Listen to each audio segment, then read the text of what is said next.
Here are your hosts, Derick G and AJ. What's going on, folks? Welcome back to another episode of the Bloody Water Podcast. Listen, we have a great event on our hands. This is one that we should have seen a couple of weeks ago, but an injury happened, a little postponement, but none of that is important right now. What's important is that the Sandman is facing off against the former two-time bantamweight champion in TJ Dillashaw. Now, there's a little controversy that has marred his name over the past couple of years that, of course, we're going to talk about, but there's a lot of other stuff going on this card as well. But joining me, as always, is the New Mexico native, the Santa Fe bomber himself, dropping bombs in the form of hot takes. And AJ, man, before I ask you a couple of questions, I gotta let you know, some people in the comments wasn't very happy with you this last week, man.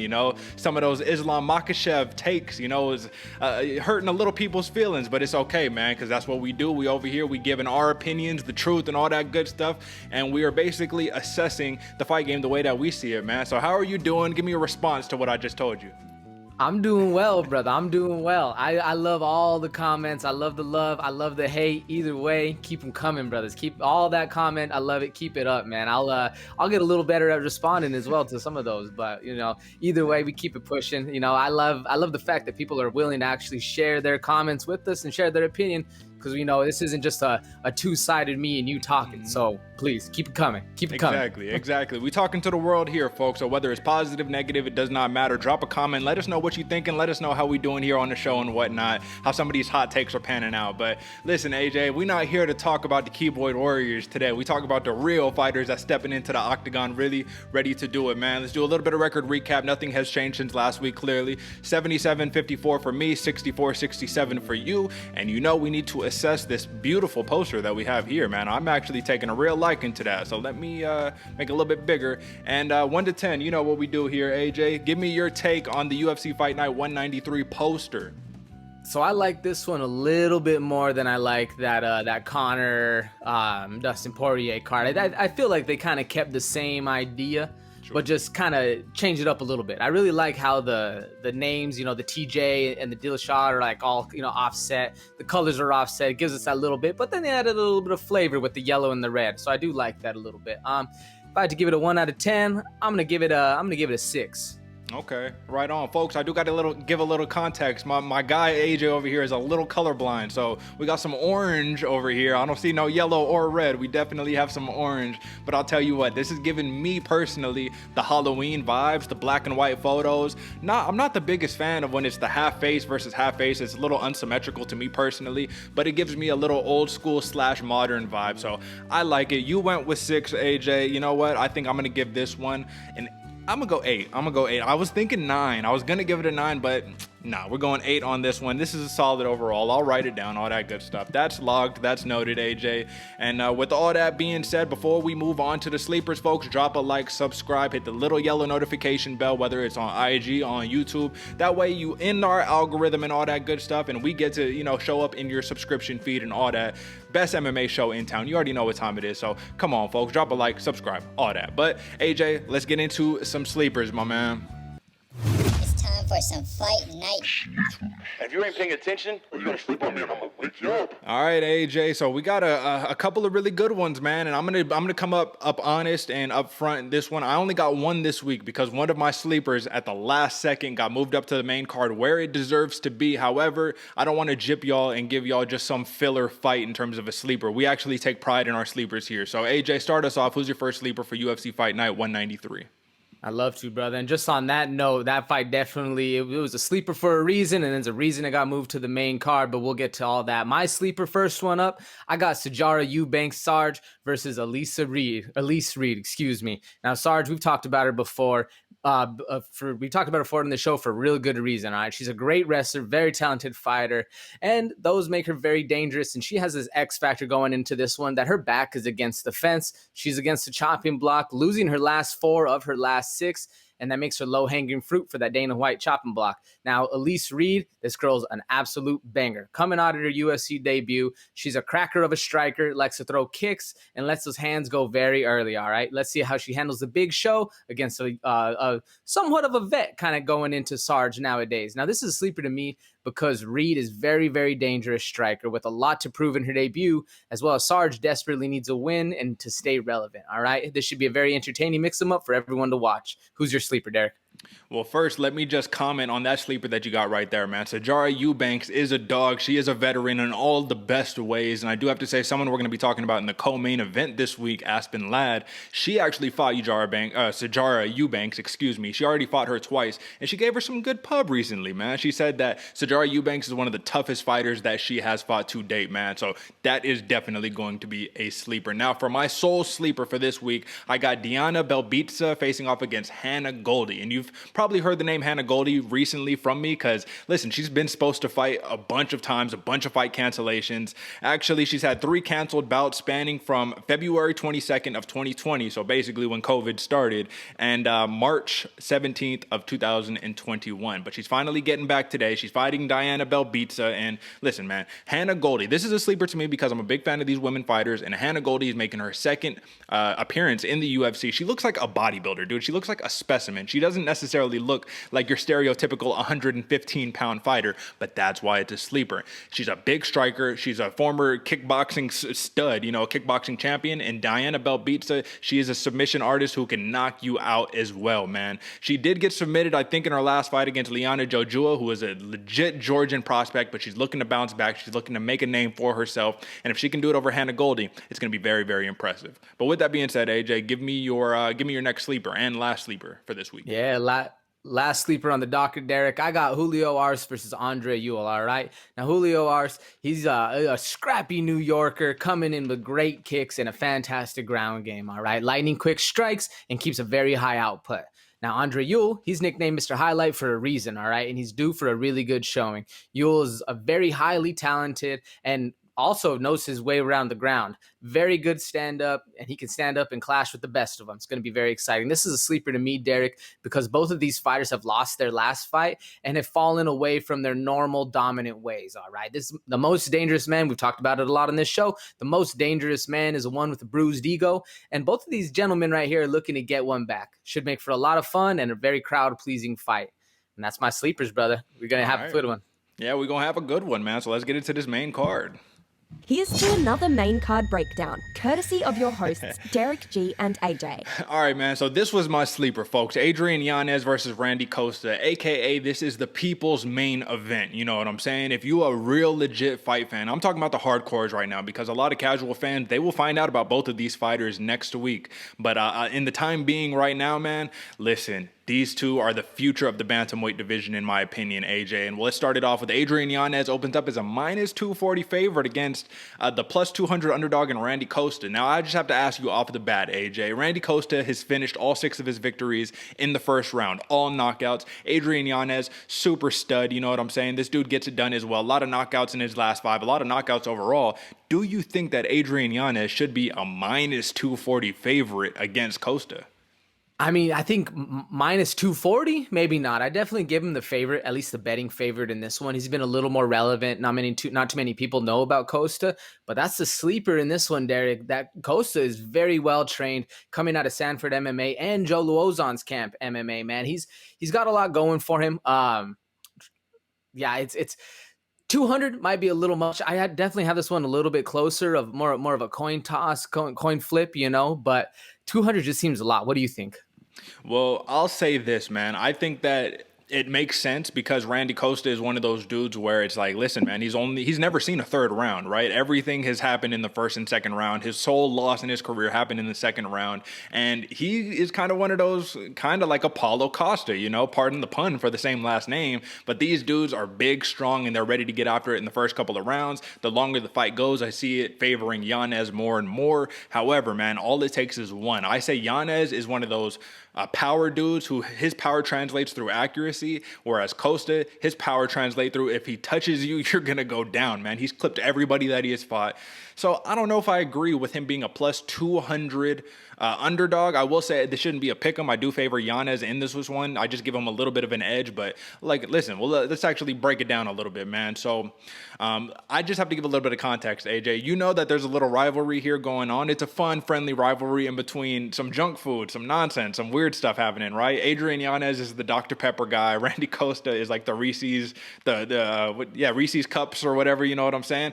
And it's just interesting to me, AJ, because let's just talk about the context really quickly. These guys have made themselves themselves, like made names for themselves, had really made this a really big matchup on the main card over that friendly Twitter rivalry, man. Is that not interesting to you?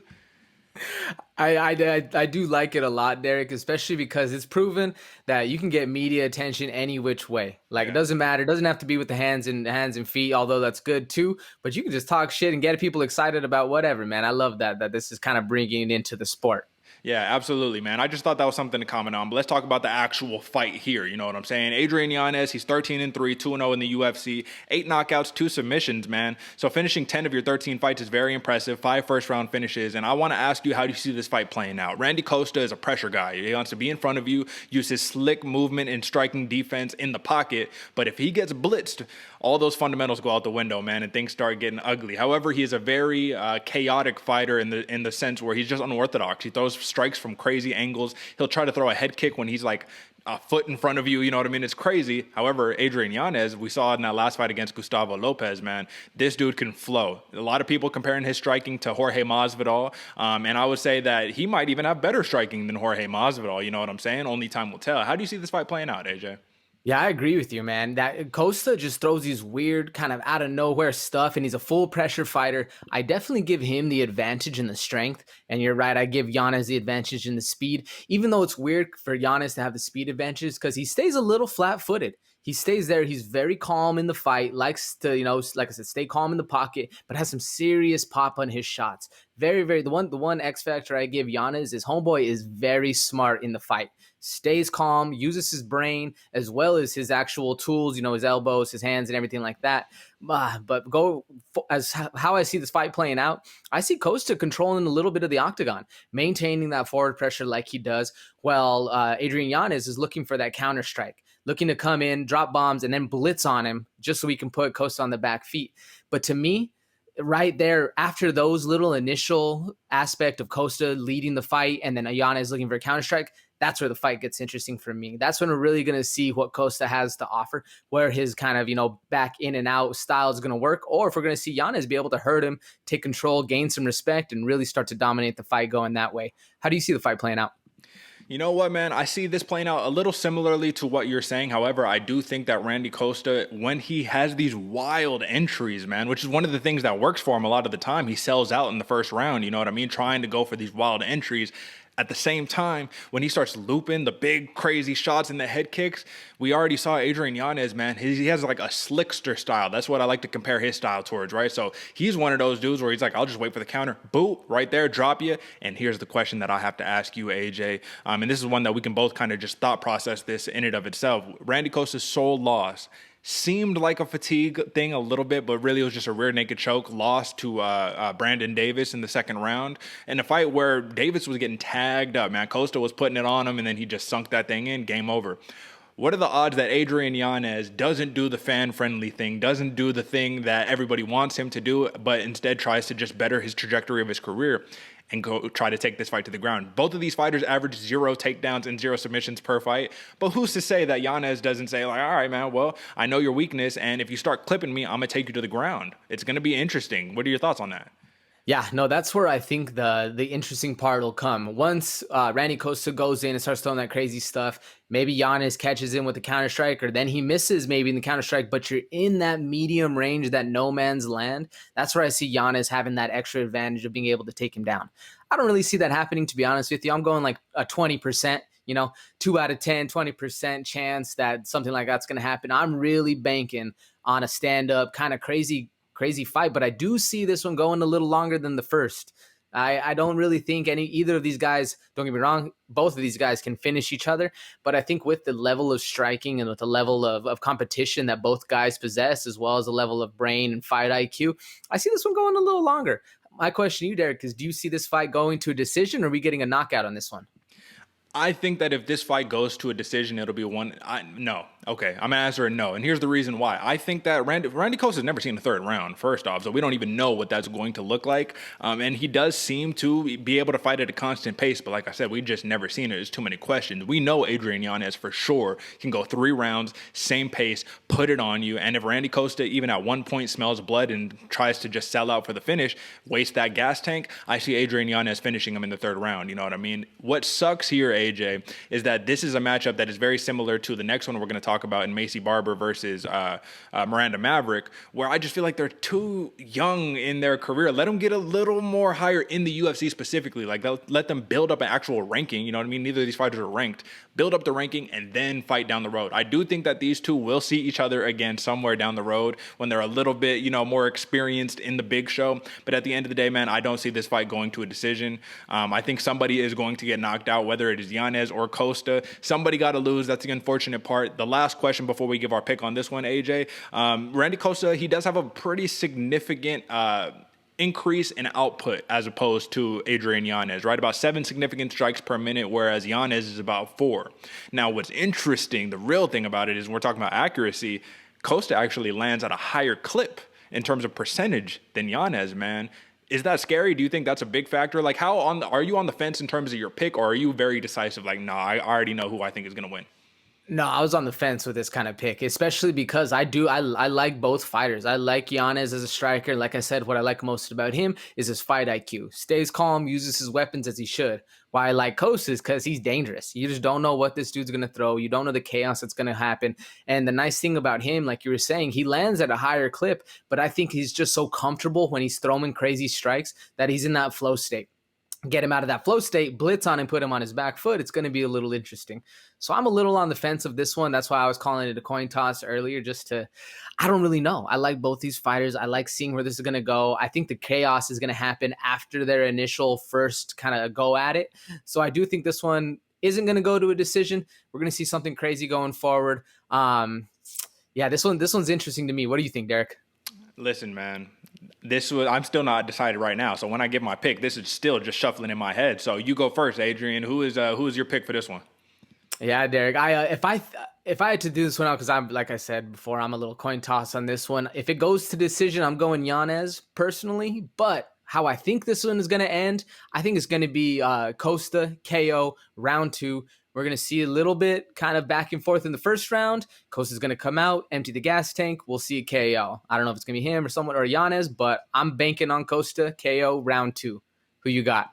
All right, man. So I've been wanting to go Costa. I got one of Costa's rookie cards in my little card collection for the UFC and whatnot. Like, I'm a fan of this dude, man. But last time I picked against Adrian Yanez, I didn't think that he would be enough for Gustavo Lopez. He proved me wrong. He head kicked this man into oblivion, man. Listen, I got to go Yanez. I'm going a decision. Or no, I already said it's not going to decision. TKO round 3. I think that Costa is going to get tired, and Yanez is still going to be there fresh, accurate, and ready to go. So I'm going to go Yanez on this one. I'm going with the betting favorite, but I don't feel good about it. I don't think that he should be this much of a favorite, to be honest with you. However, that's the pick, man. Let's move on to the next one. So, Adrian, man, Miranda Maverick versus Maycee Barber. This is one of those, like I just said earlier, I do not think this fight should be happening. Miranda Maverick said it herself. She was like, this fight actually doesn't do much for either of us, win or loss. Like, maybe if it was number 4 versus number 5, yeah, but 13 and 14, maybe we should be fighting some of the older people who are in the flyweight division. At the end of the day, man, this is just a little tournament in between number 2 through number 15, because we know none of these females could beat Valentina Shevchenko right now. With that being said, Miranda Maverick does open up as a minus 130 favorite against the plus 110 underdog in Maycee Barber, man. Maycee Barber at one point, right? This was just recently. She was the future. Her nickname is the future. And she had a little countdown clock to be the youngest UFC champion of all time. Now, clearly, that's not going to happen. Not on trajectory for that after back-to-back losses, after a major knee injury that she suffered against Roxanne Modafferi. Her last loss was against who did she fight? Alexa Grasso, man. She got pieced up into striking against the Mexican soon-to-be champion, I believe, man. I think somewhere down the road, Alexa Grasso can be a champion for sure. But nonetheless, let me get my opinion out of it, man. Let me ask you this, AJ.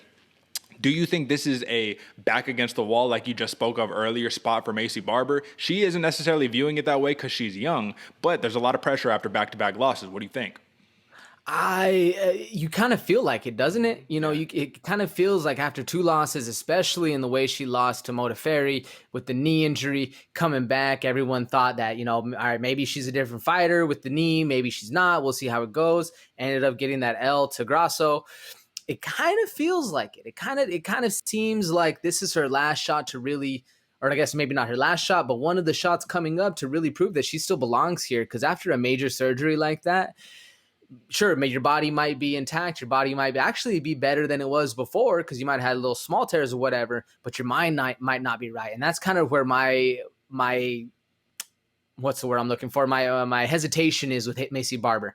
We got to really see how her mindset is going into this, whether she's, you know, locked in, ready to go, still on that future, trajectory like she's talking about, or if she's a little hesitant, because in that Grasso fight, she was a little too hesitant for me. Now, I do think that Maycee Barber has a little bit more tools in the tool belt as far as like speed, ground game, the clinch work she loves to do, because once she gets you in that clinch and goes for the takedown, she's going to beat you up on the ground.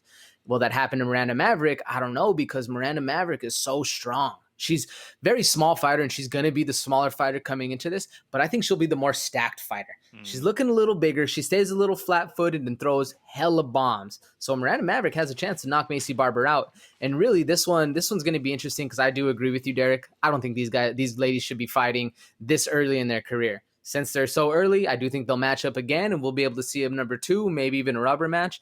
But this one, to me, feels like one of those matches where Barber has a lot to lose, but not a lot to win. Miranda Maverick doesn't really have a lot to lose or win either way. It's just a name on her hit list. What do you think? You know what, man? I got to disagree with you just on that last point about Miranda Maverick not having anything to lose, because I do think that she is being touted as someone who is supposed to be making a run for a future championship. Clearly not right now. Like, let Valentina Shevchenko retire, be the best at flyweight, and then the next iteration, because this is the next generation. This is the future of the women's flyweight bout, right? Or women's flyweight division. So let her, build herself up a little bit, man. And I think that, in all honesty, there's a lot of pressure on Miranda Maverick. She is a former Invicta Phoenix Series winner. That is a tournament, one-night tournament situation right there. So she has chops, man. She can fight multiple times in a night, no pressure, all that good stuff, man. But she does have a real test in front of her in Maycee Barber. I think Maycee Barber is going to be very, very hungry. I think Maycee Barber is going to be looking to reclaim that hype that she had on her just years ago, I guess, a couple months ago, really, at that point. This is how I see this, AJ. This is a question that I have to ask for you. Miranda Maverick being big for 125, so is Maycee Barber. Miranda Maverick is a Muay Thai kickboxing fighter, right? She does have some BJJ chops, you know what I'm saying? But Maycee Barber is a bruiser. And we saw in the 3rd round of the Grasso fight, she really turned it on, man. So if she starts this fight with the same intensity that she did in the 3rd round of the Grasso fight, it could be dangerous, man. I haven't really seen Miranda Maverick get clipped. Have you, just out of curiosity, man, have you ever seen her in just any of her fights get really rocked or clipped? She's always kind of been in control of her fights, right? Yeah, she's always been the pressure fighter. She's always been the one controlling it, walking the girls down, kind of reeling that. Nothing comes to mind when I think about it, whenever her getting clipped. So, yeah, exactly. So that's one of those things is I want to see. Maycee Barber has the power to actually really clip you. All it takes is one shot, man. And you notice, so one thing I noticed in her last fight against Grasso is Maycee Barber came out like a little mini Mike Tyson, dipping, diving, ducking, dodging, weaving, like already saying, but throwing big winging overhands. Not 1, 2. She was throwing faint jabs from 5 feet away, man, way out of range. So she's going to have to shore that up. Hopefully she did. But she's throwing these big shots, man. And it's one of those things where it's Miranda Maverick, she's more of I'm going to piece you up all 3 rounds. You know what I mean? Maycee Barber, let's look at it. She got 5 knockouts on her record. Miranda Maverick only has 1, and she has 5 submissions. So definitely a difference in these fighters. In the UFC, Miranda Maverick has not shown a tendency to want to grapple much. You know what I'm saying? She actually got out-grappled in the 2nd round against her Jillian Robertson in her last fight. But at the end of the day, she got that experience she needed. Let me ask you this before we really dive deep, AJ. Maycee Barber is taking the TJ Dillashaw approach to her training camps, where she's kind of going everywhere, mixing it up, new camp just about every fight. She says that you need to be critiquing and reinventing yourself every single day, but some would argue if it ain't broke, don't fix it, right? Maycee Barber, I don't know if you know this, AJ, but she just signed a 12-month lease over there in Sacramento, and she's fighting at Team Alpha Male. Did you know that? I didn't. That's a big change. So normally her original training camp was in Wisconsin. Then she went over with Mike Valley and Izzy Rodriguez, and now it's Team Alpha Male. And she says that she wanted structure in her camp. She wanted people who was, young guns that are trying to get in the UFC. Also, people who are trying to become UFC champions over there at Team Alpha Male. Just what do you think about the camp switch, man? Do you think that she's just maybe trying to reinvent a little bit too much instead of having the consistency of the same camp over multiple fights? No, I actually kind of like the switch, Derick. I'm of the belief if you're done, you're dead. The second you say no, I'm done training. I'm done doing this. I know my stuff. I'm dead. That's just it. You can't grow any further if you're not growing day to day. You said it before. You called it the TJ Dillashaw approach, but I actually think that's more of the Bruce Lee mindset. He was talking about back in the day where you got to train, karate, kickboxing, Muay Thai, all the arts in order to actually get this stuff going, to be the best you can possibly be, because you don't know what you don't know until you know it. You know what I'm saying? Until you realize it and discover it. Now, going back to the Team Alpha Male camp, I actually really like this for her, because one of the flaws of Team Alpha Male is they just fight with their heart. You know what I'm saying? They just bite down on the mouthpiece and start winging shots. It's why Cody Garbrandt lost to TJ Dillashaw a couple times. They lose the game plan and just try to fight, which I think for Maycee Barber might be a little bit better, because that's where she needs to come out with that aggression, that Team Alpha Male aggression that we have seen through many a fighter, whether it's Song Yadong or whoever. There's a ton of fighters that are able to harness that energy and bite down and really go for it. And I think that's going to add a lot to Maycee Barber's style, and the fact that she's willing to put people up against the fence, control them, take them down, and then beat them up. I kind of like this move. I like this move a lot for her, especially to Team Alpha Male. What do you think about it? Like I said, man, I just think consistency needs to be built up, right? It's like going for a football team, right? You have a new head coach every year. You have to learn a new system every year. You can't really build on what you have learned and really take it to the well. However, Maycee Barber is so young in her career. Maybe that's part of the process, is just figuring it out. We have to know Maycee Barber turned professional, or she turned into a professional fighter after only one fight. So, this is literally, she had no amateur career, you know what I'm saying? She didn't have all of this tune-up, build-up stuff, the same way Miranda Maverick was able to kind of build her name in Invicta and all of these places, man. Let me ask you this, AJ. I want to know best path to victory for both of these fighters. Both of these fighters excel in the same places, which is what's scary. We've talked about this last week in a couple of the matchups. Miranda Maverick is a Muay Thai fighter. Maycee Barber, let her get in the clinch, vicious knees, vicious elbows. Miranda Maverick has a mean blast double, and she can control you on top. Top control is legit. Maycee Barber, mean blast double. She can control you on top for the whole entire round and finish you. She has the Aspen Ladd approach where she could just finish you with the ground and pound very, very easily. You know what I'm saying? And lastly, when it comes down to common opponents, right? Jillian Robertson is one in the last 5. Maverick took her to a decision, and Maycee Barber got her out of there in the first round, man. So like I said, the power difference is something different for Maycee Barber, the future Maycee Barber. Now, like I said, best path to victory. What do you think for both fighters?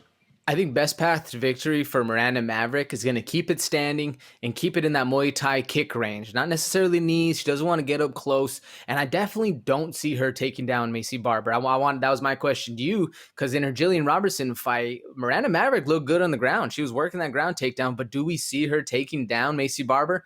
Me, personally, I don't think that's a good look for her. I think she's going to get out-wrestled on there, because she got out-wrestled in the second round against Robertson. If Miranda Maverick, personally, what I'm thinking, if Miranda Maverick wants to win, she's going to have to keep it long, keep it lanky, blast some shots from the outside. Even though she's the smaller in height fighter, they have the same reach. Now, if Maycee Barber wants to win, I think she's got to put that pressure to her, get her up the cage, and get back to what she used to be doing right before, the Jillian Robert, or right before the Roxanne Modafferi fight, where she was fighting, JJ Aldrich, Jillian Robertson, Hannah Cyphers, taking people up against the cage, grabbing them, putting them down, and then putting a hole with their hand through their face. She's still very young. Maycee Barber's still very young, so I think she has the energy and the desire to do that. I just don't think that mental game's there. So I definitely think a good early start and a good early win will be the best route for her. So I definitely think she wants to put that pressure on so that she can just get in, get the dub, get out, instead of having to worry about the ifs or the so's that can come up in the fight game. Miranda Maverick, she's very, very strong, and that's where I give her the X factor advantage. I think she has that sneaky strength where she'll sit down on her shots, smash that bug, and light up Maycee Barber if she can. So if she wins, I think it's going to be by standing. What do you think, Derick?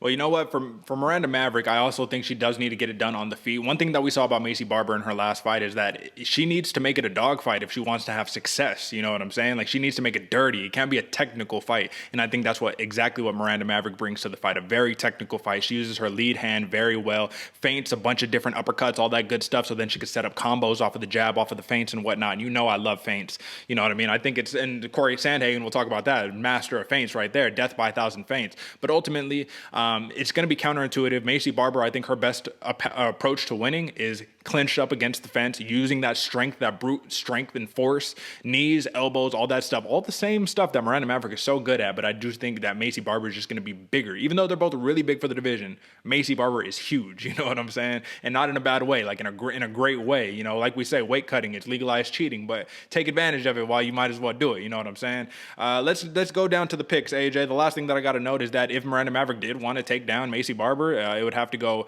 to, she's an 80% takedown defense in Maycee Barber, so it's going to be a tough task, you know what I'm saying, for Miranda Maverick. However, one of these fighters has to lose. These are two of the youngest fighters on the roster. Miranda Maverick is, 24 years old. Maycee Barber is 23. So believe it or not, Maycee Barber is younger than Miranda Maverick. But who are you going with for this pick and why?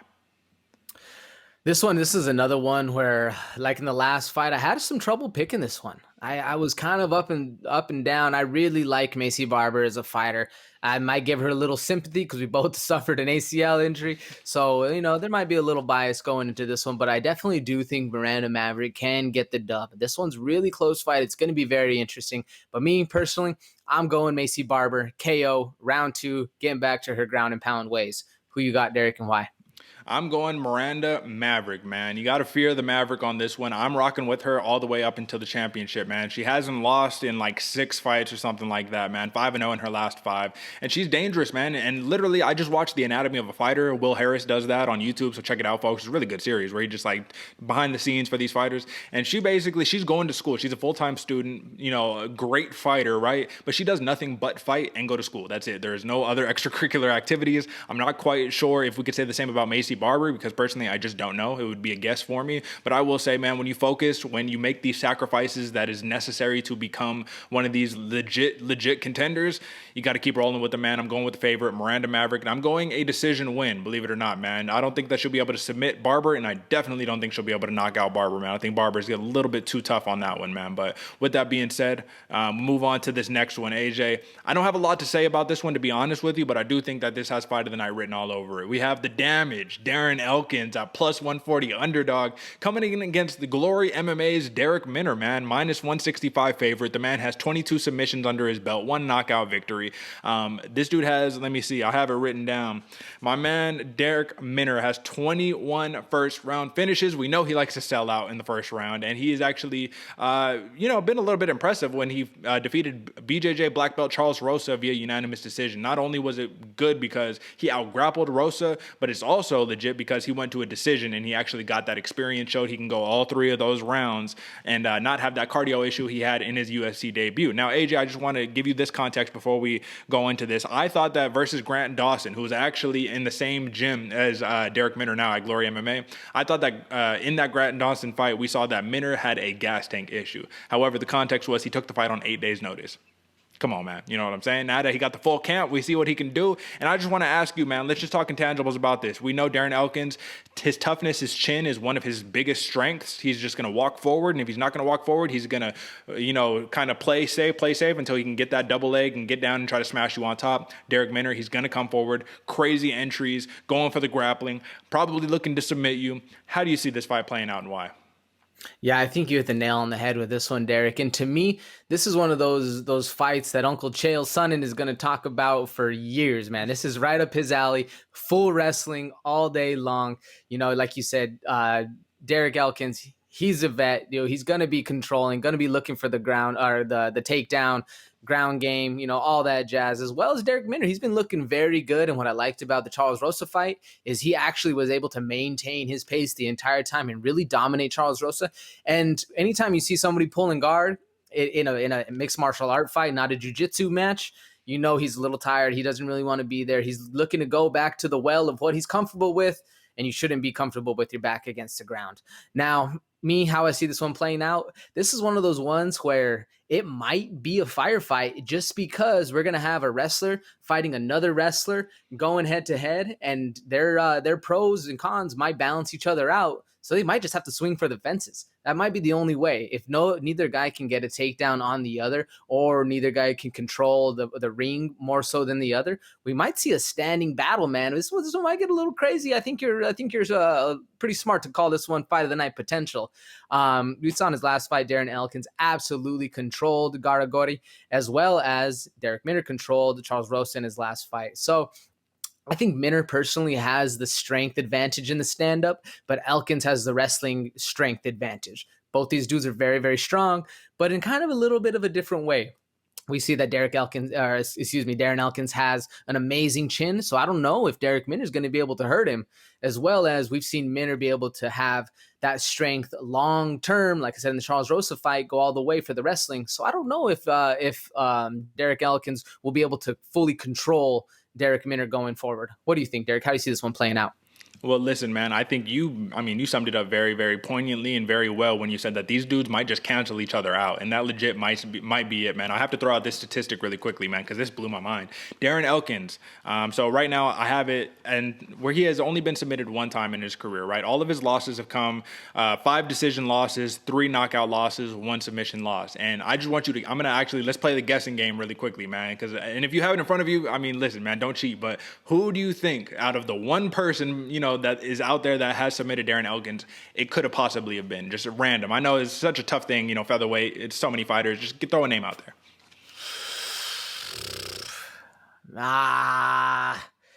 Darren Elkins? Mm-hmm. So yeah, Darren Elkins, that's who you're saying? Yeah. Didn't he fight Ryan Hall? He did fight Ryan Hall, yeah.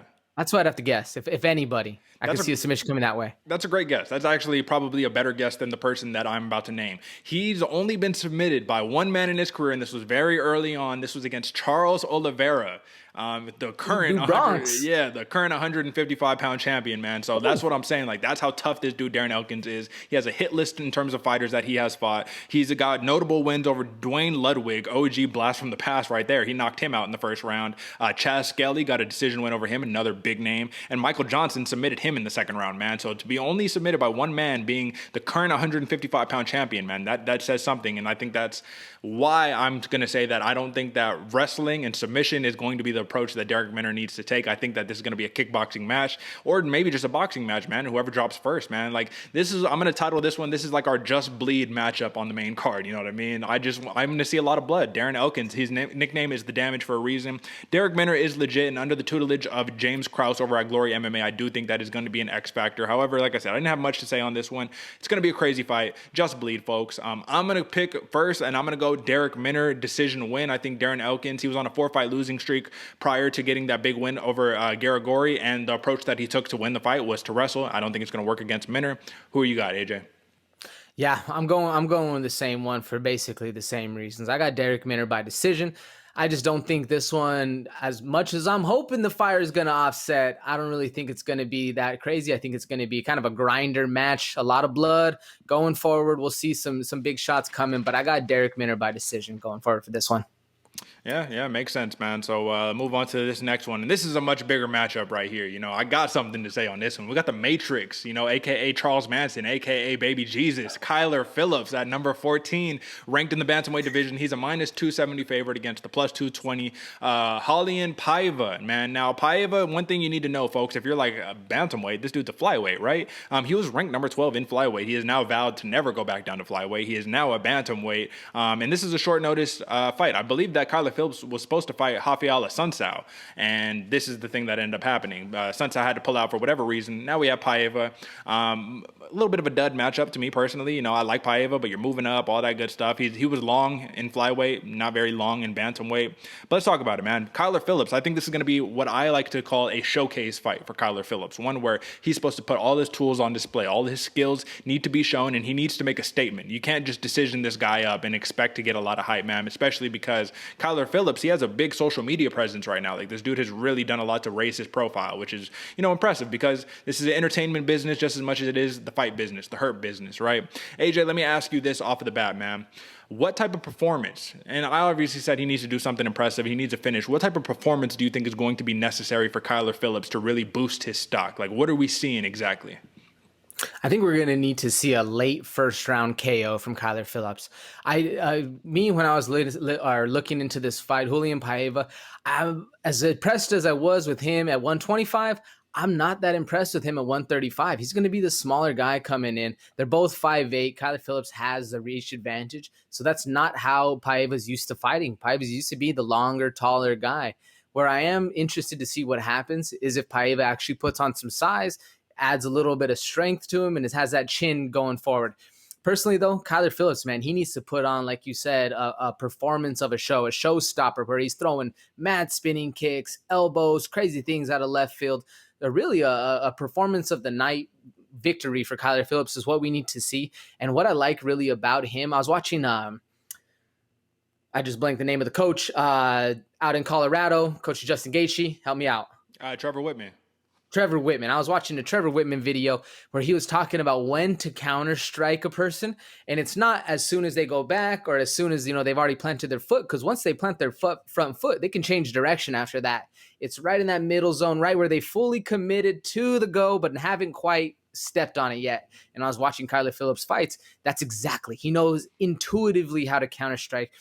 He knows intuitively, once he gets your timing, he knows when that second is, and that's when he strikes, and that's what makes him very, very dangerous. Once he has your timing, he doesn't hesitate. And I think that's what we need to see from Kyler Phillips is that non-hesitation, throwing crazy shots, late KO in the first round. I think that's what not only skyrocket Kyler Phillips up as much as he needs to be. I think this dude's going to be the future of the division. Going forward, we're going to see some impressive stuff, but as well as kind of put on blast Paiva for, I guess, a lackluster fighting style that he's been known to have. He looks very long and lanky in all his other fights, but he's a lot more fundamental. And we've talked about this before. Tim Duncan, big fundamental. This it's not a disgrace to be fundamentally sound. It's actually very good. You can get a lot done, like Khabib as well, very fundamentally on the ground. But he just doesn't have the flash or the striking prowess that Kyler Phillips has. Paiva's a lot more fundamental and utilizes it very, very well, but he leans on his speed and timing a lot, which in this one, I don't think he's going to have the advantage of that. His speed and timing are a lot, or at least from the tape film, a lot slower and not as precise as Kyler Phillips. What do you think, Derick? How's this one going to play out? Well, I'll tell you what I think I need to see from Kyler Phillips to make this very impressive, man. He needs to showcase that Nikita Kai black belt that he has, man. And folks, if you don't remember what Nikita Kai is, it's 5 different martial arts. It's like Aikido, Muay Thai, kickboxing, or maybe not kickboxing, karate. Let me see. I think I got it written down over here.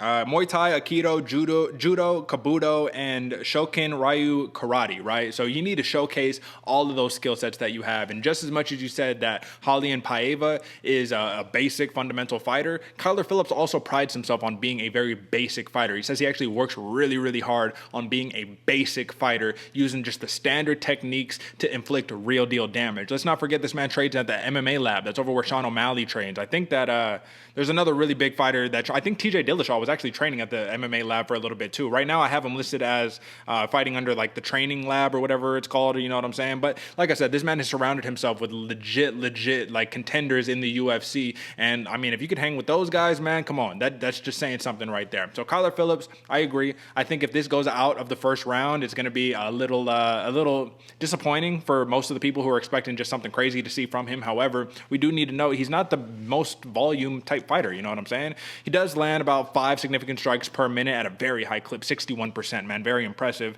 But I'm interested to see this, AJ. I'm interested to see if Paiva says, okay, yeah, I know you're dangerous in the striking. Let me test out my black belt against you. You know what I mean? Kyler Phillips, as far as I'm concerned, from what I've read, he doesn't have a black belt specifically like in jiu-jitsu. Like I said, his main focus has been Nikita Kai.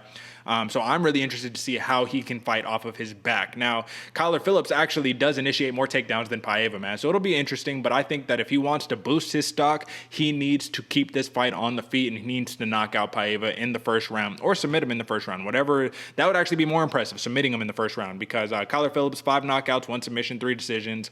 Paiva also, though, we do have to know, man, not in the big show, but on the regional scene, Paiva has a lot more experience, man. He's 20-3 overall. Kyler Phillips only has 10 fights, 9-1. So it'll be really, really interesting. At the end of the day, Paiva has an 80% takedown defense, man. So, listen, I think that the minus 270 favorite in the Matrix, Kyler Phillips, is going to put on a show. It'll be a big surprise if Paiva gets the dub. However, Paiva is not a scrub by any stretch of the imagination, man. And this is actually, he's fought bantamweight before. This is his first bantamweight fight since 2017 where he won via submission. And little tidbit before we give our pick, AJ, did you know that Raulian Paiva went to college for IT and ended up becoming an MMA fighter? I love those stories. It's just so random. It's like, okay, this dude's like good with computers, and then he's like, all right, I want to punch people in the face instead. I don't know. It's interesting. Give me your pick and why, AJ. Yeah, man. I think unless Kyler Phillips gets caught being fancy, throwing some crazy stuff, and Paiva is able to take him down or land a crazy left check or something like that, I think Kyler Phillips is going to control the fight and put on a fun show. I do have him as a KO round 3, though. I do think it's going to go a little longer than we're expecting. Maybe not that impressive. But like I said, Kyler Phillips, KO round 3. Who you got and why, Derick? Man, I'm going Kyler Phillips clearly. The only matter now is how is it going to take place, man. You're saying TKO round 3, and I'm betting on Kyler Phillips to get a show-stopping victory to really, really cement himself in the minds of the casual fans at home. So I'm going TKO round 1, Kyler Phillips. TKO round 1 via some spinning shit. I don't know what kind, man. Hit him with some spinning shit. Hit him with the good old Nate Diaz, right? They say, what's your plan or whatever for this fight? He was all like, piece him up, don't get hit, walk home with a bag full of cash, something along those lines. I think that's got to be the Kyler Phillips approach to this fight, man. But let's move on to the co-main event, man. Aspen Ladd coming in at number 3 in the women's bantamweight division is a minus 180 favorite against number 10 Macy Chiasson, fighting out of Fortis MMA. Excuse me, man. I need to ask you about the betting line first off the bat, AJ. Minus 180 is Aspen Ladd, who was a real big name a couple years ago, man, but she hasn't fought since 2019. And her last victory was I think a third round TKO victory over Yana Kunitskaya, who just got smashed by Irene Aldana. Yana Kunitskaya is a big, big name to have on your record, especially in an impressive fashion like that. However, Aspen Ladd had a real serious knee injury, man, and coming off of a knee injury, you haven't fought in 2 years, like we already mentioned earlier. Yeah, your body might even be better than it was before. My question to you, though, Aspen Ladd, sitting at a very young age of 26 years old, do you think that she is experienced enough, or maybe too young enough, to understand her body enough to know how to bounce back from a major injury like that? She's very young in her career. That is a big question mark for me, is does she have what it takes to bounce back with the full confidence after never having a major injury like that before, man? You speak to that. I mean, you went through a similar situation to a degree, man. So how long does it take for the confidence to come back? All that type of stuff. Give me your take on that. Man, I'm still not confident kicking anything with his right leg, brother. So I can't imagine. Obviously they're professionals; they get it done. So, man, it's weird because I think, speaking to that mindset, she is very young, 26 years old. Your brain is very, very barely starting to develop fully. You're finally getting into your adulthood. I think it all comes down to that mindset of who's her coaches. I don't actually have it. Who she's training out of? Do you have it down in front of you? She's training at MMA Gold Fight Team. I don't know who the coaches are there, but I know MMA Gold is a legit gym. There's a lot of real contenders that fight there. Yeah, I don't know the coaches either for that one, but I think that's where it really comes down to, is in the grit that's you're putting in, the blood, sweat, and tears you're putting in on the mats in your training facility. If she's in there whipping it around, doing the stuff, landing on her heel, doing the crazy stuff that, kind of gets you a little worried when you have an injury like that, I think she'll be fine. Once you've tested it enough to where you're like, oh, okay, I can do this consistently without any pain at all. Yeah, you're fine. But really it's the mental aspect of, if something happens where, oh, usually when I do this, it hurts a little bit, or, oh, when I do this, it doesn't feel as good as it normally used to. I think that's where the little bit of insecurity, I guess, can come forth going forward. And that's where you really need a good coach to get your mindset and tell him, no, we just got to work it out. We got to, get through this however we get through it. All the good things a coach should be doing. So speaking to her mindset, that's really a big X factor for me too, because she had a great win against Yana Kunitskaya, although she did get bullied a little bit with how big Yana Kunitskaya was in the first and second round.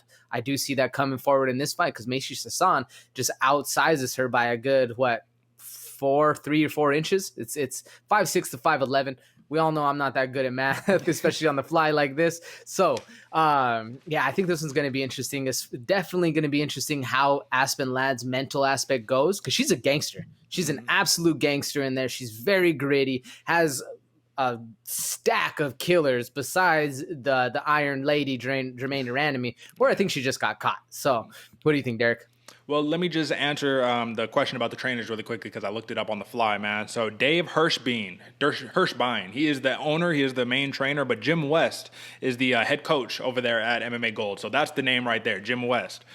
So like I said, it's a legit gym, man. It's a very legit gym. But I will say this, man. Aspen Ladd, you're right. She is a killer. She is a gangster. She's a thug, man. For how she looks, she goes into the octagon and she delivers, man. That's what she does. In her last 5, TKO round 3 against Yana Kunitskaya, clearly got caught against Jermaine Durandamy, butchering the name, but she's a savage, legitimately. Unanimous decision win in her second fight against Sajara Eubanks. She won the first one as well.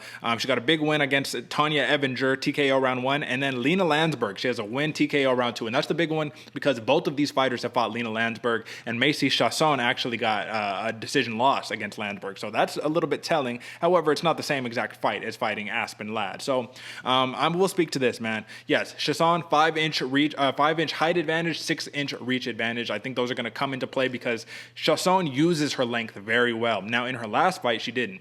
In her last fight, she actually said her game plan was to go to a decision. She wanted the experience. She wanted to go all 3 rounds. She didn't want to go in there and just try to piece them up, smash them. She wanted to use her length and figure some things out. And that's kind of what's important, AJ, because sometimes, man, you'll see these fighters say, like, I just want to go and try something, and you never get to see what it's like or experience it in training. You have to do it in the big show. You have to do it in the actual fight. However, with that being said, man, Chiasson has a little bit of a chip on her shoulder because she has noted that she thinks Aspen Ladd chose her specifically because she thought it would be an easy comeback fight, right? Because Aspen Ladd, arguably, she should be over there not concerned with anybody below her. She should be like, yo, I need to fight for a title. Like, what are we talking about? I'm 4-1 in my last 5. I'm 9-1 overall, 4-1 in the UFC. Like, I need to go and see what's up with Amanda Nunes. Now, listen, I don't even need to say anything about that because I think Nunes, she's the GOAT for a reason, man. She's smashing anybody. Mama Bear, she got the baby now. Mama Bear is even dangerous than the old Amanda Nunes, but that's for another topic for another show, man. Listen, I want to ask you a couple questions, AJ, about this matchup in its entirety, man. Chiasson is big. She uses big knees. It's kind of similar to the Yana Kunitskaya fight, which is a little bit telling to me because in the first round, Yana Kunitskaya controlled Ladd for about 4 minutes until Ladd she did what she does best, man. She wants to pressure you, punch you in the face, get you on the ground, smash your face in, ground and pound for the victory. She has some of the best ground and pound that I have seen in the women's bantamweight division besides like an Amanda Nunes, you know what I'm saying? Now, let me ask you this, AJ. Macy Chiasson has a 64% takedown defense. What are the odds that Aspen Ladd does what she does best and just gets her on the ground and keeps her there for all 3 rounds, man? Like, it doesn't have to be pretty. Aspen Ladd just needs a victory, really, at this point. This is a comeback fight. You need to prove some things to yourself. Do you see that happening? I do, actually. I do see it happening, especially because of what was going on in the Yana Kunitskaya fight. Aspen Ladd just comes out, and instead of throwing normal, kind of feeling each other out right away, she'll just throw 4 straight jabs to your face while she's walking you down. And if Macy Chiasson isn't ready for that, doesn't throw like a front kick or throw more jabs, because that was the biggest problem I was watching in the Marion Renault fight with Macy Chiasson, excuse me. She has a very strong left hand and can hit you with some power, but she just kind of throws these half feints that doesn't really pop her jab out at all. So if Aspen Ladd is able to come in and just start throwing those crazy, like she does, she's known for her key eyes or her tennis style grunts. If she can do that, put Macy Chiasson on her back and get her to the fence, I see a takedown happening pretty easy. And I do think that's going to be her game plan going forward, because we saw it in the Yana Kunitskaya fight. It actually worked both rounds. The most dangerous part going for Aspen Ladd, though, is she has to finish it in the first or in the second, because they start the fight on each, they start each round on their feet, which is where Macy Chiasson is the most dangerous.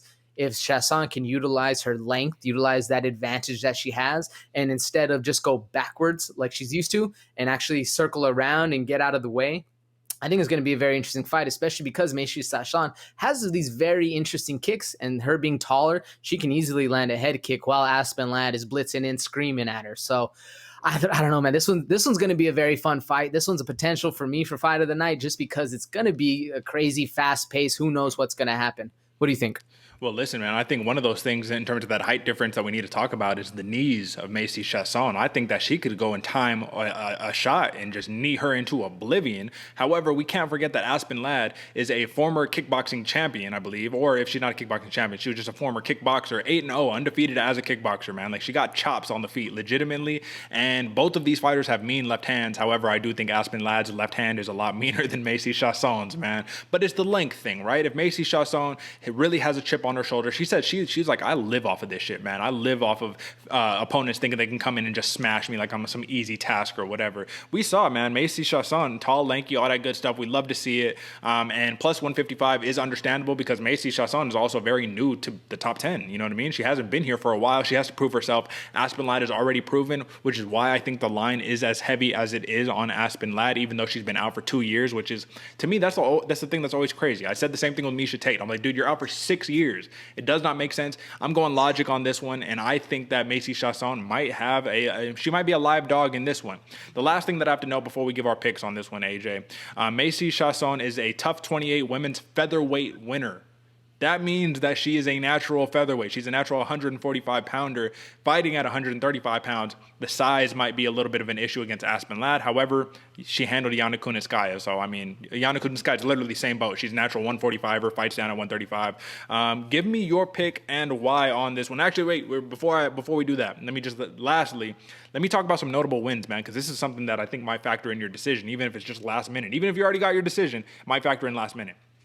For Aspen Ladd, notable wins for her: Yana Kunitskaya, TKO round 3, Lena Landsberg, TKO round 2, Sijara Eubanks, ×2. She beat her twice, decision both times. For Chiasson, she's defeated Marion Renault, unanimous decision. We've seen not quite as impressive as maybe it was at one point in her career. Pani Kianzad, she submitted her second round, man. That's a big win, personally, to me. I think that was a huge win. And Gina Mazzani, TKO round 1, man, fighting out of Glory MMA. Now, that was a little while ago back in her career, but those are big names on both sides, man. Both of these people are proven. So now, with that being said, give me your pick and why, AJ. This one, that Gina Mazzani fight, actually, that was one of the ones I watched where I was like, well, Macy Chiasson, if she can get going and actually cracks Aspen Ladd, this might be, she has some serious KO power.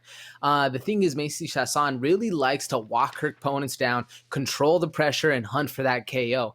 I don't know if she's going to be able to bully Aspen Ladd like that. I think Aspen Ladd, like I said, is going to come out hot, just throw in strikes right away, get Chiasson on her back foot, and kind of really look for a takedown, go old school, ground and pound. I got Aspen Ladd, TKO victory, ground and pound, round 1. Who you going with, Derick, and why? Well, that is a very decisive choice for you, my friend. I have to just give one last piece of context before I give my pick. I'm going Macy Chiasson on this one. I'm going with the more active fighter, the person who has really been building themselves up. She's on a little bit of a streak right now, right? Looking like she is on a, actually, let me go back right here. She is on a, 2-fight win streak, right? Small, right? But 4-1 in the last 5. She's really doing it. Both of these fighters are 4-1 in the last 5. This is the thing that's really doing it for me. This is going to be Aspen Ladd's first fight with no fans. That's a little bit of a psychological edge, man. She's probably going to try to be, it's kind of like what I say about all these fighters, right? When it's like you have something to prove, you're going to be a little overzealous. You're probably going to be a little more aggressive than you need to be, a little less calculated. While Macy Chiasson is saying, this is my moment, man. If I can snatch number 3, come on, man. You right in the mix for a title shot next. Now, does Macy Chiasson need to be fighting the Amanda Nunez's of the world? No, she still needs to build herself up. To me personally, she literally only has 8 career fights. Like, both of these fighters have so small amount of fights.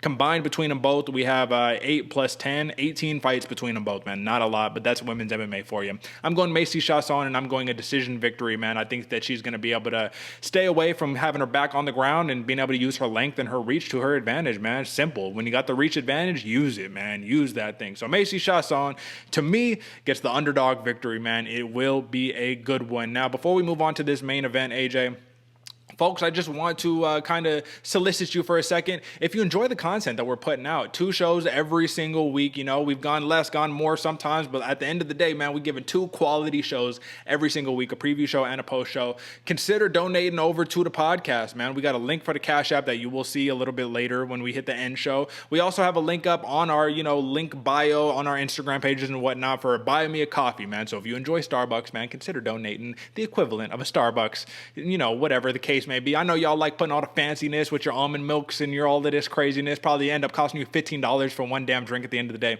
But like I said, man, buy me a coffee if you enjoy the content that we putting out, man. We work hard over here. You know what I'm saying? Fight prep, fight study, film study, all that every single week, man. We getting after it. AJ, you got anything else to say to the good people at home? Yeah, I love a good nitro cold brew, so drop something for the homie, all right? Yeah, man, come on. But you already know what it is. Like, subscribe, all that good stuff. Just got to give you another simple reminder before we get into this main event because AJ, Cory Sandhagen comes in number 2 in the bantamweight division. Honestly, he should have already been fighting for a championship, but it's okay. He says, I'm such a savage, I'll fight TJ Dillashaw, the former 2-time bantamweight champion, the former CEO of EPO, the real CEO of EPO in TJ Dillashaw, man. And listen, man, this dude has gone full heel. He's embraced it. He's the villain of the UFC right now. Nobody will really care whatsoever about anything that he does because it will always be the Barry Bonds stain, right? The marring of, well, you cheated and you're a cheater. So, you talked about and you admitted the times you got caught, but how about all the times before that? You know what I mean? Because, listen, you're never going to admit those things. And now we have to call his entire career into question. You know what I mean? But he's been I like the way he's handled things because TJ Dillashaw has very much been like, listen, man, they've been asking him questions all day at the media day, right? Like, well, don't you wish that maybe, the fans will forgive you and whatnot? And he was like, well, I did an unfair thing and I cheated. So, yeah, if they hate, it makes sense because I'm a cheater and it is what it is. But now I'm going to prove that I am the best. I'm going to win my belt back, all that good stuff, man. So he has been very accountable and he's treated it like a professional, like an adult, taking accountability. So I have to give respect where respect is due, and that is a good way of doing it instead of showing it, deny it, and do all of that crazy stuff. However, the cat's already out the bag, so it is what it is. Now, AJ, before we start, I have to read a quote, and I just want your take on this quote, man. I don't know when this quote was given, but this was some years ago. This was before Cory Sandhagen was in the UFC. So let me just read it out to you. This is from TJ Dillashaw. He was on camera, quoted as this. He says, quote, "We got kids like one of my buddies, Cory Sandhagen, that I train with now at Muscle Farm in Colorado, and he'll get the better of me. He's not even in the UFC yet, but he'll be a great fighter. It's kind of like, dang, if I can't beat this guy, what's going on? But then the next day, you turn around and you learn to let that stuff go." End quote. Give me your take on that, AJ, man. This is TJ Dillashaw before Cory Sandhagen was in the UFC admitting that Sandhagen was getting the better of him. Now when you ask him about it, he's like, oh, I used to smash that dude in the gym, all that good stuff, man. Just give me your take on that, man. It's a little telling. It's a little telling, Derick, too, because I don't know if everybody saw this one as well, but old Uncle Chael, I referenced him a couple times in this one. He dropped a little bit of a sneak peek saying that back when these two were training, one side would dominate the other side very often, and the coaches would have to separate them. Now, as well as that other side that was getting dominated, reached out to Chael's son and said, hey, man, please don't push this fight. We really don't want this fight. And with a couple of pullouts that TJ Dillashaw has had, it makes, it piques a little bit of the interest in the bettors as far as who really wants the smoke and who doesn't. I mean, it kind of leads a little bit as far as the quote you were just talking about with TJ Dillashaw. It's nice to see that he's humble and can recognize, other talent out there. But I damn sure bet that he is willing. He wants that quote coming back and nobody to ever remember it being said. Because even in the pre-show fights he was talking about, he was like, "Oh, this dude's no problem. We're gonna smash him. We're gonna go back, old school ways. Blah blah blah. Controlling." I don't really see it, man. I've been back and forth. I definitely think if TJ Dillashaw fights like he did against Cody Garbrandt for the first fight, he can easily knock out Cory Sandhagen. No problem. Will that happen? I don't know. I don't know if the EPO was in there and all that stuff. I had to do some research on how it all works, but EPO can vanish out of your system and you still have the benefits for it, 6, 7, 8 months down the road. So all those tests that TJ Dillashaw was talking about, they got tested, they got all tested, and all of them were clear, all that stuff. It probably was out of your system by that point, but you were still having the benefits from the EPO. So this one's interesting as far as the quote goes, because it gives a little bit more insight on maybe one of those sides really doesn't want that smoke. What do you think? Well, listen, man, I always have to say there's that psychological thing. I always love to factor this into the fight, man. TJ Dillashaw, when it just like steroids, man. Now, this isn't the same thing, but like if you're a baseball player and you're used to just smacking homers all day with steroids and now you got caught, now you have to play clean, it's always that question of, well, was I as good as I was on steroids? Like, you know what I mean? Like, am I even that good, or was it really the drugs? You know, what was it? For TJ Dillashaw, I will have to say this. Steroids, not EPO or not, man. Being a 2-time bantamweight champion and defending it 3 times, I mean, you got to have skill. Steroids isn't going to take you there. You know what I mean? You have to have skill in order to propel that. But I mean, I don't know. There's so many question marks going into this fight, and that's what I want to focus on, right? Not even the X's and O's of breaking down how they're going to fight, because it's very much like when we were talking about Marion Renault versus Miesha Tate. We just hadn't seen Tate, so it's like, I don't know. I honestly don't know. I will have to say this, though. I want to talk about the odds really quickly. -180 for Cory Sandhagen, +155 for TJ Dillashaw. I think this is just going to show how the odds makers really are serious about Cory Sandhagen, man. This dude is coming off of back-to-back TKO victories, right? One was actual knockout over Frankie Edgar. Goddamn. All right, my fault. Oh, listen, tongue twister. Frankie Edgar knocked his face into oblivion, man. It was ugly. It really was.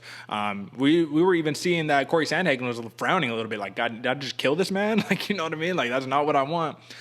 What are the odds that TJ Dillashaw, though, on this one, AJ, does something that is uncharacteristic that he's already talked about and trying to take this fight to the ground and pound for the finish? I don't think it'd be a smart move because Cory Sandhagen is legit on the ground. Like, his jiu-jitsu is legit. However, wrestlers, man, half guard, smash your face in. That's the name of the game. And TJ Dillashaw is a former NCAA D1 wrestler at Cal State Fullerton. So there is something to be said there. Now, just give me your take on that. I mean, I think it's a little bit more or a higher chance that it's going to happen than not. We saw the Cory Sandhagen, his last loss in his last 5, his one loss in his last 5 it was against Aljo Sterling, you know, the knee champ. But it was a rear naked choke round 1. He just got caught early in the round 1. Aljo is an amazing wrestler, amazing, grappler. So it kind of makes sense. As far as TJ Dillashaw doing that, maybe a better chance than not. Especially if Cory Sandhagen is able to maintain range, kind of keep things out on the outside, pop shots from distance. TJ Dillashaw might need to press him up against the cage and get a takedown. If I had to give it, a percentage chance, I think it's going to be maybe 45% chance that TJ Dillashaw is going to look for a takedown. I don't see it being that prevalent, but a bigger chance than not. What do you think? Well, I think if he doesn't go for the takedown, man, he might just get picked apart from range. I mean, let's talk about this. This is kind of similar to the last matchup that we were just talking about, but Cory Sandhagen enjoys a 5-inch height advantage and a 3-inch reach advantage. So Sandhagen is long. He uses his teeps, he uses his jab very well, and he can be very effective just at range. That's really where he wants to be. However, he also, like we saw in the Rafael Sunsao fight, Cory Sandhagen will use all that lateral movement until he starts deciding, oh, I'm comfortable now, I'm going to start backing you up. You're back against the cage. Now, how often do we see TJ Dillashaw with his back against the cage? Unless it's like the Cody Garbrandt thing where, you know what I mean? He sits there, fires off the counter, blasts your fucking, chin into, outer space and whatnot and puts you down. But I think that is something that we do definitely have to think about. You know what I mean? Cory Sandhagen also using all that movement, AJ. This is another, we at the apex, right? How do you think that's going to play into this one? Yeah, it definitely plays into it because TJ Dillashaw is the king of cardio, man. He weaponizes cardio with the best of them. Well, he was, right? Who's to say that EPO was the king of cardio, Exactly, because that EPO, again, I did a little more research on this because I don't know shit about it. So what it does is just send more red blood cells, carry more oxygen to the body. So that might be why TJ Dillashaw was working that cardio. And no, it doesn't really give him an excuse for getting KO'd by Henry Cejudo, even though I thought they called that fight a little early. Mm-hmm. But it just that was just a weight issue, I think. So will we see TJ Dillashaw get bullied and put his back against the fence? I don't know, man. We haven't seen that because he is so elusive and so slippery. He has this weird fighting style. And I go back to that Cody Garbrandt first fight he had where he was able to just like do these weird dips and dodges, kind of almost like Dominic Cruz. Almost a little like Dominic Cruz, where he's so off tempo, it makes you not be able to jump on his tempo, and he's able to dominate like that. Now, he did get tagged in that Cody Garbrandt fight, but he came back and won both of them. So this one's going to be interesting because I don't think TJ Dillashaw, is going to be put on his back foot as much as it's going to be kind of a back and forth. I do think Sandhagen is going to be able to maintain range, kind of play that game of peekaboo in and out, but I don't really see him fully dominating TJ Dillashaw, putting him in a corner and just absolutely heavy bagging the man. What do you think? Is that going to happen or not? I have a feeling that Cory Sandhagen, he might do what he did against Rafael Assunção, where he's tagging him up, pointing at him like, yep, gotcha. Body shot. Oh, that hurt, didn't it? Okay. And I think he's going to make TJ Dillashaw see red, personally. I think that is my game plan on this one. I think it's going to be like Dillashaw versus Garbrandt to a degree, where the emotion's going to take place. TJ Dillashaw has a lot to prove. And these two, here's the biggest X factor, AJ. We already talked about it, but these two already are familiar with each other. There's nothing really new to see here. It's like, if it's like Kamaru Usman versus Gilbert Burns, and they didn't ever say it, but they're like, yeah, we know who was getting the better of those training matches. I mean, if this is the same thing, Cory Sandhagen, the big thing about him is the confidence. That's what he needed, especially after the Sterling fight. He comes out and he's like, I'm literally preparing for war. It's like, you don't understand. This isn't just a fight to me. This isn't just a contest. Like, I'm going out to kill. I'm prepping myself. I'm reading crazy books about war and psychology. And this dude went to college to study psychology. So he's one of those guys, man, those heady type of guys. Cory Sandhagen, man, I just want to ask you about the way that he's been finishing his opponents as of late, man. Do you think that he's going to feel pressure to have to try to top what he's done as of late in terms of like a crazy, crazy finish? I almost think it would be more impressive if he just does that Rafael Assunção approach where he just pieces him up from distance and keeps on embarrassing TJ Dillashaw the whole time, and then eludes, gets out of the way, pulls the Matador moves, and as soon as TJ blitzes in, he's not there to be hit, kind of sidesteps, gets a couple more cracks off. I think that would be a little bit more embarrassing and almost more demoralizing for TJ Dillashaw to lose like that. I think personally that would be very impressive to see. As well as, let's say he does that, Matador style and ends up with a KO after. That would also be impressive. What do you think, Derick? Which one would you rather see him do, KO or a very decisive victory? I think I agree with you that just a decisive 5-round, just, outpointing him, making him look crazy and going to show that it's like, oh, yeah, you thought you was the champ. You thought you had the skills. Yeah. Guess what? It's a new generation. You've been out for a couple of years, But at the same time, AJ, I do have to admit, if Cory Sandhagen can get it done outside of the championship rounds, right? So we never see a 4th and a 5th round. I think that is going to take away a lot of the TJ Dillashaw steam, you know what I mean? And send him all the way back to the queue. Because in all honesty, should TJ Dillashaw, coming off of a 2-year suspension, be fighting for the de facto #1 contender fight? I mean, he never technically lost his championship. Yeah, but he cheated like a motherfucker. You know what I'm saying? Like, it wasn't. Yeah. It's a difference between I don't know, man. It's a difference between doing some other type of offenses, popping for weed or something like that, right? Where some people, like, that literally could have been it. You get suspended for weed. It's happened to, I mean, look at Nick Diaz. Dude was suspended for 5 years over some marijuana, right? But to take EPO, to take something where you're maliciously, you're injecting something like in your booty cheek or something, you know what I mean? Like, to do that type of stuff, I don't know, man. I just think that's serious offense, and I think he's lost a lot of his credibility and a lot of his respect for that reason. And Cory Sandhagen is going to be a humbling factor. He's going to be the universe's karma mirror, right? What Dustin Poirier said, he says, karma's not a bitch, it's a mirror. I think that's what it's going to be. I mean, I think that all the cheating stuff that TJ Dillashaw, man, it's all going to come back to haunt you, man, because he's probably sidetracked a lot of people's careers who could have been a completely different trajectory had he not been cheating. Who's to say, man? We need to find out if he's the fighter that he says he is. I will say this. So enough on the Cory Sandhagen bandwagon here. Let's just be honest. TJ Dillashaw is a great fighter. From what we've seen on his record, the man is 16-4, 12-4. He has 2 wins over Cody Garbrandt, a win over Assunção, 2 wins over Renan Barão, which is ridiculous. Nobody saw that coming when he first got the dub on that one, man. This dude has a spot in some of the best to ever do it in the bantamweight division. However, the legacy is tarred, and Cory Sandhagen, man, like I said, I think he's going to be that hammer of justice on this one, man. So I let my pick out of the bag a little bit, but we might as well just get into it, man. I'm going to go Cory Sandhagen, and I'm going TKO round 3. Who do you got and why? Yeah, no, I'm with you. I'm actually with you 100% on that. I do think that that TJ Dillashaw, when you turn heel, some people are going to be looking to kick you, man. This dude, he did not earn any friends, nor did he kind of earn the good graces of the fans. So I do think Cory Sandhagen, Mr. Good Guy Sandhagen, that has been trounced on because he's been such a good guy, he has a little bit of good karma coming his way, hopefully. I think it's going to be Cory Sandhagen TKO round 3. I think it's going to be a fun one for us.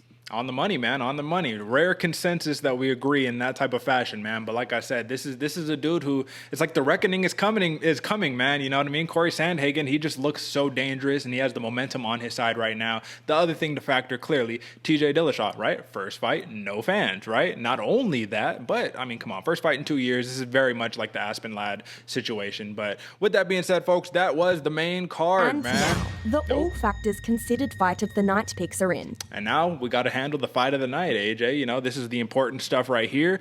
We have a lot of options on our hands on this one, man. Since this is the last segment of our show this week, let's do it, man. Who you got and why? Man, this one for fight of the night, I'm going Aspen Ladd, Macy Chiasson. I think it's going to be fun. It's kind of a left wing pick. That Darren Elkins, Derick Minner fight. I think that one is the front runner. But I think Aspen Ladd and Macy Chiasson is going to put on something we're not expecting to see, especially a little bit of a gritty fight, and that's what I'm looking forward to. I think that one's getting fight of the night. What do you think, Derick? Right on, man. I got to go with the one I talked about earlier, the damage, Darren Elkins versus Darrick Minner, man. That's just a pace fight, man. That's just a bleed in your face. Let's rock. I don't care what happens. I need to get the victory. Darrick Minner also said, he was like, I'm not here just to stack up a couple of wins, man. I'm here for something bigger. That's a big ask right there in that division, man. But like I said, I think that will be fight of the night. Now, I just wanted to ask you this, AJ. Do you have any of the prelims in front of you right now? Yeah. Not all of them. Well, throw me a prelim fight that excites you, man. You know, we already talked about sleepers, but something that's not a sleeper that could also plan out as a fight of the night or something like that. I'll buy you a little bit of time, and I'll go with one, man. Punahele Soriano versus Brendan Allen is going to be a banger, folks. We know Brendan Allen falls a little too in love with the hand sometimes, and that has been a little bit of his downfall, and we know Puna can crack, man. So I think you got to watch out for that one. What do you think, AJ? Yeah, that Puna fight, man, I'm always a fan of when Puna's out there, brother. He's a killer. He's very, very strong. But if not that one, we're looking for that Ian Heinz Nasruddin Imavov fight. Nasruddin Imavov is an absolute killer, has some really, really good striking, where Ian Heinz, he's going to be looking for the ground game. I think that one as well, a very, very sleeper of a fight. But if I had to pick a number one choice, and I'm going Punahele Soriano versus Brandon Allen as well. Also, though, real quick, that Mickey Gall Jordan Williams fight, I think Mickey Gall is one of those fighters that has never been scary. Nobody fears Mickey Gall, which makes him a very dangerous fight, especially going with somebody who's undersized. Jordan Williams, he's coming off a good KO, so he's going to have that confidence going back into it. That's another one to pay attention to as well. Let me just give one last comment and then we'll get out of here, man. So I did a lot of prep for that because I was originally a main card bout and it got switched at the last second, right? Jordan Williams. So he actually got he didn't get finished. He lost a decision in his last fight, but he got a big knockout win over RoboCop, Gregory Rodriguez. Super impressive. However, Jordan Williams is actually stepped down. So one of the issues he's had is that he's always been undersized, right? He's a type 1 diabetic, so he can't really cut a bunch of weight. Now that he has the resources with the UFC PI, you know what I mean, the Performance Institute and all that, he has now gone down to 170 pounds, and he even said himself, he's like, I got humbled by how big the 185ers are, dude. They're just way too big over here. So he's going down to 170, and the question that Mickey Gall has, he says, yeah, Williams, he has a good chin, he got power, you know, he could take a good shot, but can he take a good shot at 170? That's the question that we're going to have to find out, and we will find out on Saturday, folks. So with that being said, folks, that's the show that we got for you. Let me get my guy up over here again. Drop a like, subscribe, all the good stuff. We've been, telling you all that stuff throughout the show, man. But just know, listen, all of your support counts. Every subscriber that we get is boosting us up the algorithm and allowing more eyes to see what we're doing here, man. Like I said, there would be no show without you guys. So we appreciate you. If you enjoy, consider donating over to us, man, at the Cash App somewhere over here, or to buy me a coffee. And all you got to do is go over to our website or go on over to one of our Instagram pages at D496 over here. AJ, you got the longer one. Spell yours out. _ENT_AJ, brother. There you go. You go under either one of those, man. We're going to have some links and all of that good stuff, and that'll take you where you need to go, man. But listen, we got a hell of a card on our hands this week, and we got an even crazier one that we will do a little foreshadowing on the post show over here on Monday, man. So until next time, folks, that's all we got for you. Peace.